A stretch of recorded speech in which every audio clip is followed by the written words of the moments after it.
হজ কি নফল, হজ কি মুস্তাহাব, হজ কি সুন্নত? ফরজ। ফরজ ফরজ ইবাদত ছেড়ে দেয় কেমনে? হ্যাঁ, ছেলে যদি বিদেশ থেকে টাকা দেয় তাইলে আপনি হজে যাবেন, এটা কোন মাসালা শরীয়তে? কথা বলেন না। তিনও মাইয়া যদি বিয়ে দিতাম পারি তাইলে যদি পারি হজে যাবো, নাহলে না। এটা কত নম্বর মাসালা? এখনো তো বিল্ডিং এর কাম খান শেষ করি নাই, তো বিল্ডিং কাজ শেষ কইরা ফুদ বিদেশ পাঠাইয়া মাইয়া বিয়া দিয়া সমস্ত কিছু শেষ কইরা বুড়া অসল গিরা গাড়ি জোরাজারি সব ছেড়ে দিছে। এবারে কয় যা আর জন দুনিয়ার কোনো কাম নাই, তো চলো আল্লাহর ঘর কান চাইয়াই। তো আল্লাহর ঘর হজ এটা বুড়া মানুষের ইবাদত না মুসলমানের ইবাদত? এটা তো মুসলমানের ইবাদত।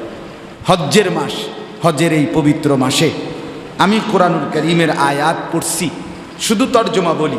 আল্লাহ তাআলা বলছেন হজ আমি আল্লাহ ফরজ করেছি কাবা ঘরকে কেন্দ্র করে। তো কাবা ঘরকে কেন্দ্র করে আমি ফরজ করেছি হজ। কেন?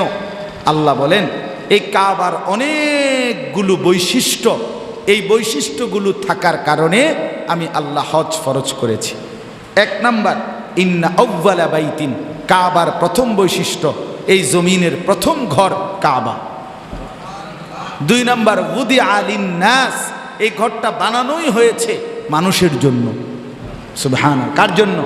মানুষের জন্য। তিন নাম্বার, লাল্লাযী বিবাক্কাতা, এই কাবা মক্কাতেই অবস্থিত, অন্য কোথাও গেলে হবে না, অন্য কোনো ঘরকে এর চাইতে দামি বানাইলেও হবে না। চার নাম্বার, মুবারাকান, এই ঘর বরকতের খাজানা, বরকতের খনি, বরকতের কেন্দ্র। সুবহানাল্লাহ, আল্লাহর ঘর কাবা। পাঁচ নাম্বার, ওয়াহুদাল লিল আলামিন, এটা বিশ্ব মানবতার সারা পৃথিবীর মানুষের হেদায়েতের কেন্দ্র।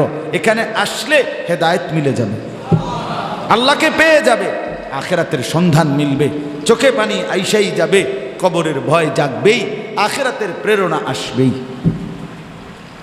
এটা হেদায়েত।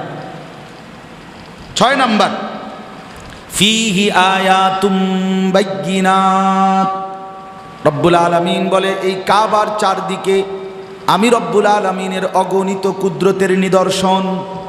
যেদিকে দেখবা আমি আল্লাহর কুদরত দেখবা।